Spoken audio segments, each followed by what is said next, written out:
All right, quick video on my installed turbocharger. I haven't started the tractor yet, but just a couple of things. One, I think I've got everything installed correctly. One thing I did have to do is this was sloped quite a bit further down, so I loosened these 8 millimeters here and the 10 millimeters here, twisted that back, and then realigned the wastegate. Now, unfortunately, when I did that, when I put it back in, I mean, these things just can't handle anything, and this bolt here stripped out. So I threw in some copper wire, tightened it up. It's not great. I may need to figure out how to fix that. And then that made this straight up and down, which is I think what you said do. Down here, this pipe here, I think there's enough slope. Let's see if I can get it from a better angle. See how it's almost flat? I mean, maybe the whole thing is supposed to be, it is sloped ever so slightly down. Maybe the whole thing is supposed to be sloped even further down. That's what I'm not sure about. Okay, so that's one thing. Also, the bolts that come with this thing, in my opinion, are way too small. They get maybe 3 or 4 threads. And as you can see, there's plenty of space in there to have longer threads. So I'm really worried about those backing out. I did add some Loctite. But either way, I'm worried about that. I made a separate video about the turbo gasket here and how it's not stamped quite right. No big deal there. That's how I connected my hose there and this clamp. You can see the breather valve underneath there. I think that is all connected appropriately. I put the O-ring in there. And just like it showed. Okay, so then this part was pretty straightforward. I got the clamps. However, down here, I don't know what to do. Your tractor looks different because you have a different mount for this thing to grab on. I had no bar across here or anything to take off like you mentioned before. And I also don't have any way to connect this together. I could probably rig up a bracket myself, so it's not the end of the world. But just so you know, this is what a 2016 1025R looks like. Up here, I've got this wire from the alternator, kind of touching this exhaust pipe that I worry about a little bit. I'll probably have to figure out a way to zip tie it back so it's not laying on the exhaust pipe. Down here, the starter wire, as you mentioned in your instructions, I did twist that down a little bit to get that away from the pipe, and that worked very well. So now I'm going to go to the other side of the tractor.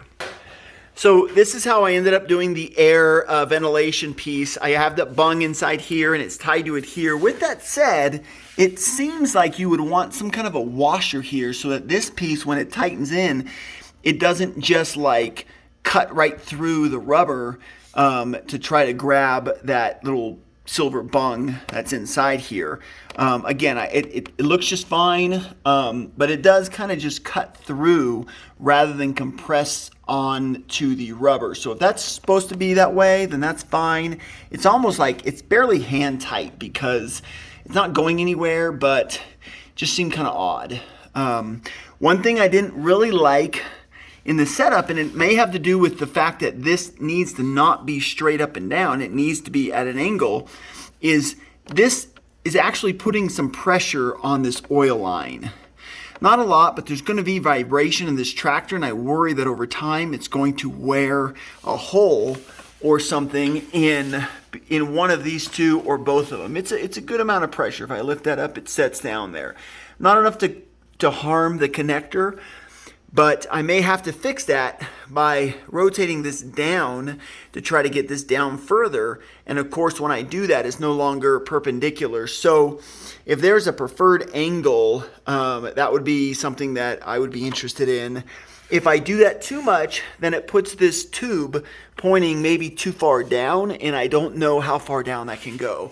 I haven't hooked that up. I am going to do that in just a minute here. All right, back on this side.